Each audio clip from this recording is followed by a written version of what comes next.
We don't know who he was, where he came from, or where he went.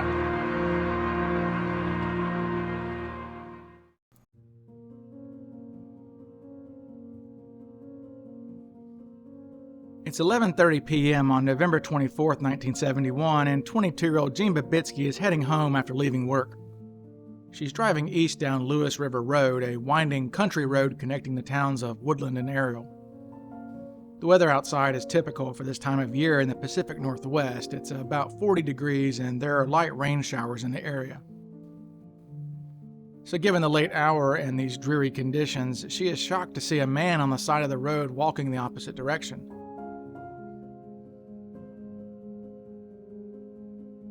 Through her headlights, he appears to be wearing a white business shirt and dark slacks. He's around 6 feet tall, has short dark hair, and looks to be somewhere between 30 and 40 years old.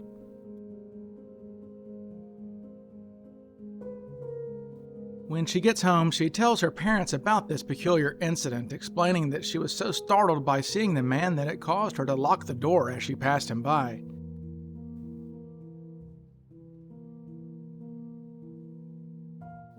Fast forward several months to March and April the following year. Extensive searches are being conducted in the area around Ariel, where it was believed at the time that Cooper landed. Hundreds of soldiers from the 7th Air Cavalry are spending weeks walking shoulder to shoulder through miles of open terrain and through dense forests, hoping to come across any clue from the hijacking. Along with these soldiers, a host of FBI agents are going door to door talking to locals, just seeing if they remember anything from that night or wondering if in the past few months they might have discovered something in their yard or come across something in the woods while hunting.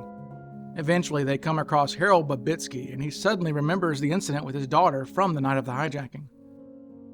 These agents then interview Jean, and after she tells them her story, they show her a composite sketch of the hijacker. But she explains that she really can't recall any particulars about what this guy's face looked like all these months later, so the sketch isn't of any use. She really just remembers how jarring the whole incident was because she had never seen anyone walking down that road at night in all of her years living in the area, much less walking down the road that late at night in such murky weather conditions. Though it's an intriguing story, there is really nothing at all that the FBI could do with it, so they just write a report about it and move on.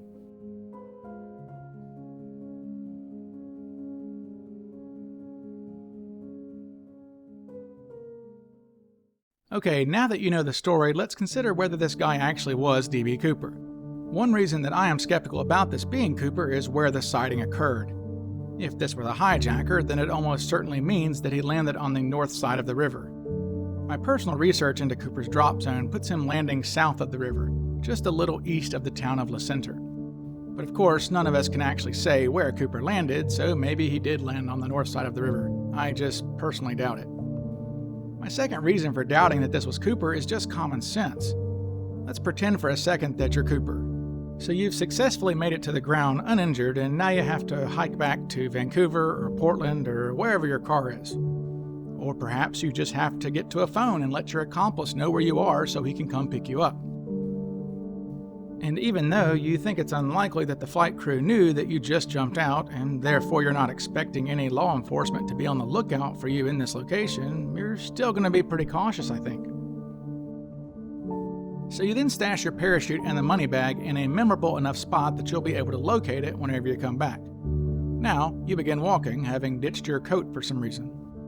Off in the distance, you see headlights coming down the road. Are you going to just keep walking, let the car pass you, and allow the driver to get a good look at you? Or are you just going to dip off the road for a bit into the bushes or trees until it's gone? This could have been a patrol car from the sheriff's department for all you know, so why would you take the risk and continue strolling down the road in full view of whomever is behind the steering wheel? Honestly, I think that's the most basic and obvious reason for why this wasn't Cooper. It's just common sense that if you're on the run from law enforcement, this isn't a risk you're going to take. So if he's in fact not Cooper, are there any explanations for who this guy was, why he was dressed like that, and why he was in that area at that time of night? Well, I've got a theory on this, and I will share it with you now. I think there is a chance that this guy was a wedding guest. A wedding guest, you say? Wasn't the Cooper hijacking on a Wednesday night, the day before Thanksgiving? Indeed, this is certainly an odd time for a wedding, but as a matter of fact, there was a wedding that took place that night in nearby La Center.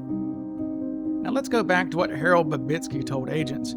He said that the sighting occurred 2 or 3 miles west of the Lewis River Road and Frederickson Road intersection.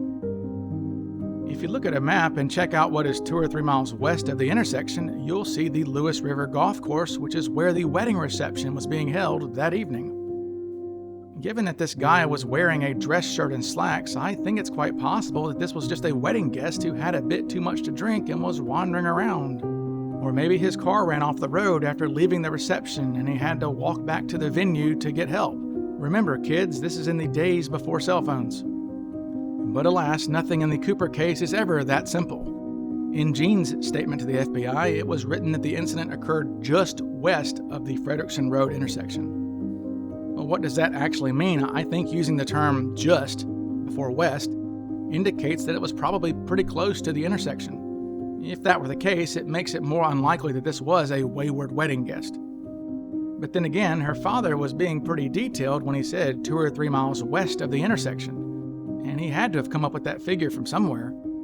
Perhaps he was just being more detailed in his interview with the FBI than his daughter was during hers, making his location more reliable due to it being more specific. Regardless of whether this was a wayward wedding guest, I still think it's unlikely to be Cooper. Remember, Cooper was so subtle that he hijacked an airplane without any of the passengers ever becoming aware of it. Is this the same guy who, after escaping with $200,000, would then stroll down the road and carelessly let a random car shine headlights on him? I doubt it.